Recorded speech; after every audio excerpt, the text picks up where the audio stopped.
Depuis près de 80 ans maintenant, nous nous souvenons du combat mené par les Alliés pendant la Seconde Guerre mondiale pour libérer l'Europe occupée par les nazis.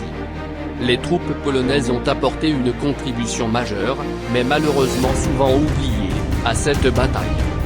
La première division blindée polonaise commandée par le général Maciek a ainsi fait partie des forces belligérantes.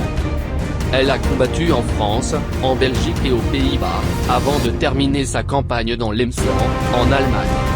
Au total, 192 villages et villes ont été libérés par ces valeureux soldats. Breda est l'une des villes à être reconnaissante envers la première division blindée polonaise, car celle-ci est sortie intacte des combats pour sa libération. En l'honneur du général Maciek et de ses hommes, un mémorial a été créé au cimetière militaire polonais de Breda pour qu'il ne soit jamais oublié. Pour autant, le mémorial Maciek de Breda est bien plus que cela encore. C'est un espace de rencontre pour les jeunes et les moins jeunes, où sont promus les principes de paix et de liberté.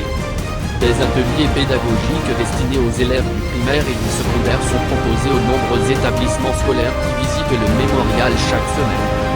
Dans le cadre de ces missions, des conférences, des projections, des visites guidées, des moments d'échange ainsi que concerts y sont organisés régulièrement. Le général lui-même veille d'ailleurs sur les lieux. En effet, il est enterré dans le cimetière militaire polonais de Breda, parmi ses hommes, accordement à ses dernières volontés.